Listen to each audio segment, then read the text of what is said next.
All right, so this is just going to be a really short video. A lot of people and students, in my experience, are a little confused or maybe intimidated just when they come up and look at a mixer for the first time, just exactly what is going on. So it's relatively simple. I'm going to just try to explain this as best I can, as quickly as I can. But essentially, all a mixer does at the core level is take in a bunch of inputs and mix them down into stereo. So usually at the top, my computer monitor is a little in the way here, there we go.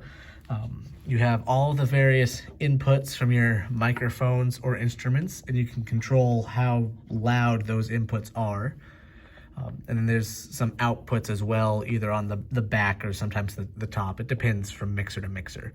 But then there's usually several knobs kind of in this middle section.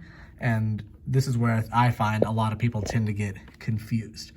So you can essentially, on most mixers, apply a little bit of effects or panning or whatever you might need to do with these knobs. You'll notice that they're arranged vertically in the same pattern. So this vertical row is all for this one microphone input.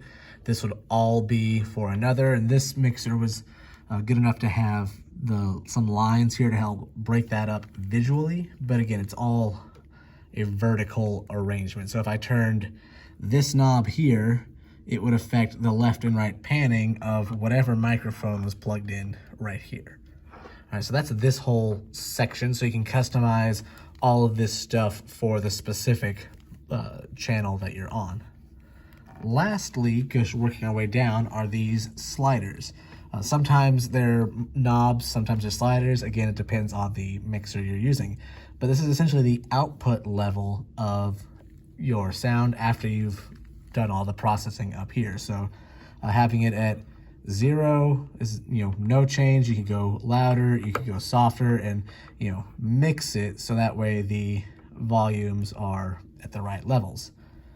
From there, there's usually a main output, left and right, so you could have, the sound coming out of your mixer to the speakers or wherever. You can adjust that. Sometimes you want it loud, quiet, it depends, but this affects everything. A lot of mixers have the option to kind of group sounds together, so I could, have a separate group. This one's a little on the basic side, so it doesn't go too crazy, but we can also send the audio, again, using this group out somewhere else to be processed and bring it back in with an effect before sending it out the mixer to the speakers. So that's basically it in a nutshell. Again, that was an extremely simple overview of just how a general mixer works. They're all slightly different, but they all do generally the same thing. So I hope that was helpful for everyone, and I will see you all next time that I see you. Bye.